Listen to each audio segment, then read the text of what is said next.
Hi, my name's Gunnar Allison. My name's Tim O'Brien. And my name's Tom Pivolet. And we're at ES51. All right, we're gonna begin with, we had to pick up tennis balls, drive them up a ramp, and put them on a Velcro tic-tac-toe board. So our first objective was to go up the ramp because we knew that going up the pipe ramp as opposed to the regular ramp would get us 10 bonus points. First objective, so we devoted a lot of time to working on the drivetrain for that.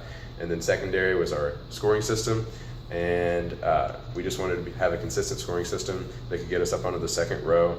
We didn't want long lever arms or crazy contraptions trying to reach to the third row because we thought that would be inconsistent. And for our first design review, we chose a four-wheeled, two of which two are driven, elevator shaft system because that seemed to us the most simple. And the elevator shaft would be connected by a winch. So we just stuck with the normal torque ratios that we had with the original gearbox, and we didn't change those until later on, but it still worked out pretty well for our first design.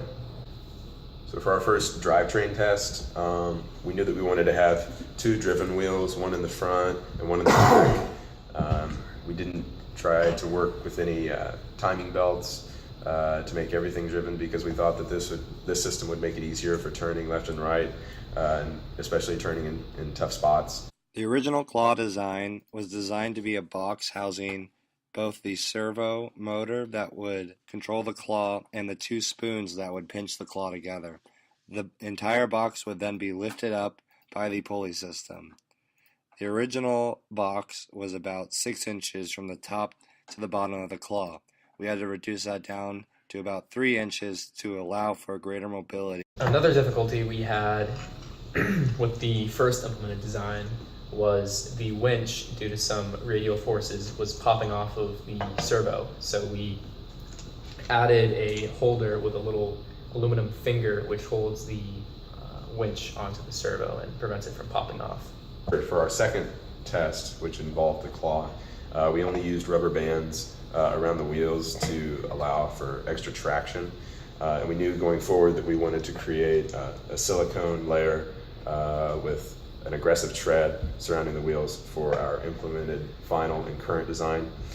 So in order to do this, we decided ultimately to use a mold made out of acrylic, and we realized that going with the EcoFlex 50 silicone blend would probably be the best bet because the 30 would be a little bit too weak and would probably tear apart pretty quickly, and the stronger variety didn't give us the flexibility that we wanted in terms of the weight applying down onto the wheel and giving us more surface area contact on the table. We are Cutting Edge, and we hope you enjoyed the video.